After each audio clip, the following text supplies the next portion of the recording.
Assalamualaikum warahmatullahi wabarakatuh. Masya Allah, ternyata grup ini sudah banyak orangnya. Oke, kita akan mulai.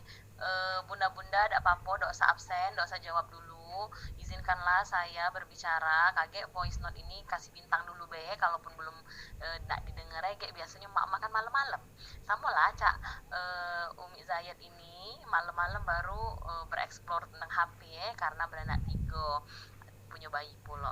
Oke, sahabat semua, izinkanlah saya memperkenalkan diri. Nama saya Ria Astina, ibu dari 3 orang anak laki umur 6 tahun, mau masuk 7, yang kedua 4, mau masuk 5, cowok lagi. Yang ketiga adik Naya, baru umurnya 4 bulan, mau masuk ke 5 bulan. Anak ikut di pelatihan metode Utruja itu tepatnya pada tanggal 2 sampai 3, jadi kayak 2 hari 3, 2 malam 3 hari gitu pelatihannya di Surabaya, pada 2 bulan yang lalu sebelum corona. Jadi pas kita udah pulang ke Palembang barulah itu corona. Surabayanya banyak banget virus corona. Alhamdulillah kita diselamatkan oleh Allah. Nah, anak tuh dari pertama kali udah pelatihan tuh greget banget tuh mau cerita gitu pengalaman. Ternyata mengajarkan anak balita itu tidak seribet yang dipikirkan, asal kita tahu teknisnya gitu. Tapi belum terbukti gitu kan, belum terbukti bahwa benar gak ya metode Utrujah ini berhasil untuk usia anak di bawah 5 tahun gitu. Benar gak dia suka membaca Al-Quran? Karena judul pelatihan itu adalah metode cepat cara balita belajar Al-Quran, yang diisi oleh Dr. Ustazah Sarmini. Beliau ngambil S1, S2, S3-nya tuh di Sudan, tapi pernah belajar di Mesir juga. Nah, nanti bisa di searching lah ya, karena beliau udah sangat terkenal banget dengan bukunya Balitaku Khotam Al-Quran, dan ternyata dengan cerita berbagai anaknya. Anak tuh di grup ini nih cuman mau ngomong pengalaman ya, nanti belum boleh bertanya ya teman-teman. Jadi anak ngomong dulu, nanti pas udah selesai pada hari pertama ini boleh nanti ada yang bertanya. Oke? Hari pertama kami di situ tuh nggak ada materi metode sama sekali. Yang ada, bayangkan, dari jam 9, jam 8 datang kan, tapi kan registrasi bla bla bla, pembukaan bupati inilah gitu-gitu, panitia lah. Oke, saya Ustazah Ida waktu itu panitianya, ketuanya. Jadi pada jam 9 baru mulai Ustazah Sarmini ngomong, nggak ada itu keluar metodenya ya, pakai alat peraga ini. Ceritanya cuman bagaimana kita seorang guru itu sebagai orang tua atau seorang ibu untuk mengajarkan anak balita. Satu, kita harus tahu bahwa anak itu bukan punya kita ya, jadi nggak boleh marah. Pernah nggak sih ibu-ibu kalau ngajar sendiri anak-anaknya tuh pegel gitu, bertanduk lah ya istilahnya tuh ya, ya Allah ini anak kok nggak bisa gitu, atau ya Allah ini anak banyak banget iklannya. Nah, itu anak rasain banget. Ustazah Sarmini itu cuma menjawab, ingat bahwa anak bukan punya Anda, bahwa anak itu makhluk Allah Subhanahu wa taala yang dititipkan kepada Anda, hanya dititipkan. Jadi ini adalah amanah, bagaimana Anda mau menjaganya. Ketika tulisan atau bayangan ini Anda rekam, kata Dr. Sarmini, pastikan Anda akan lebih sabar, katanya gitu. Jadi bersabarlah, nikmati prosesnya gitu-gitu beliau bilang. Dan percaya atau tidak, kalimat ini anak simpen di HP. Tulisannya, anak adalah titipan, bukan punya Anda, jadi kenapa Anda harus marahin dia gitu. Jadi marahin yang buruk ya, maksudnya itu kenapa kita harus bertanduk dengan dia.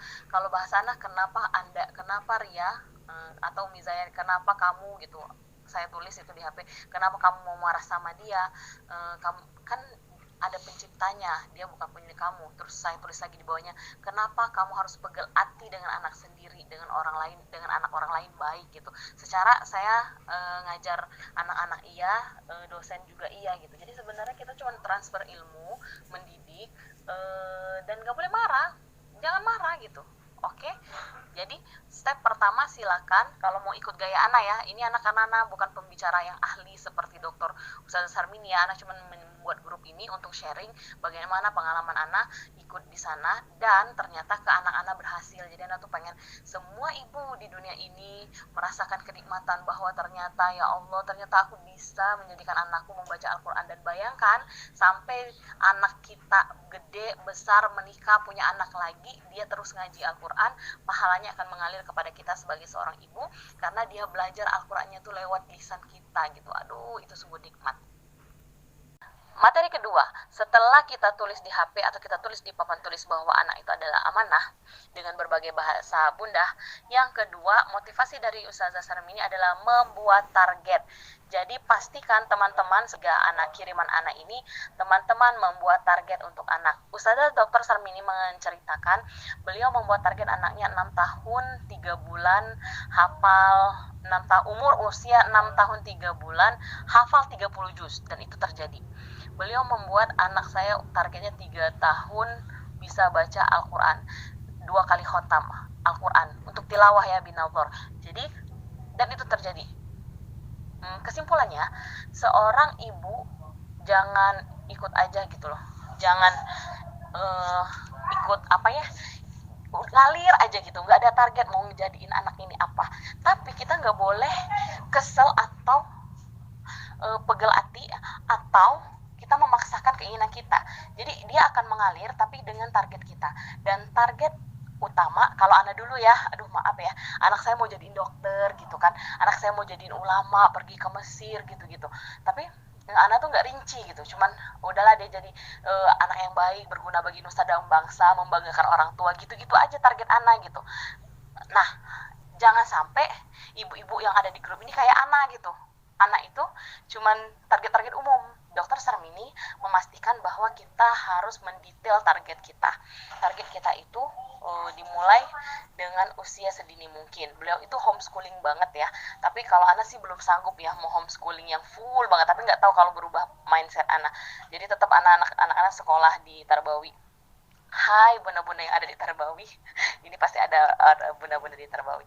Nah jadi silakan setelah menuliskan amanah, targetnya tolong ditulis anaknya mau dijadikan apa. Tapi target utama dari Dr. Sarmini, pencetus metode Turja ini adalah anak kita cinta Al-Quran. Ingat loh ya, cinta Al-Quran. Jadi bukan hafiz Al-Quran, tapi cinta Al-Quran. Kalau dia udah cinta, dia pasti akan menjadi qori, orang yang sering membaca Al-Quran, dia pasti jadi hafiz, yaitu orang yang menghafal Al-Quran. Seperti itu. Oke, saya tunggu ya target bunda-bunda untuk nama anaknya apa. Ditulis nama anak dan usia, dan targetnya minimal 5. Dan caranya secara simple. Di foto mau di japri apa di grup ini, atau nggak usah buat tugas-tugas gitu. Terima kasih sarannya. Saat ini sampai sini dulu.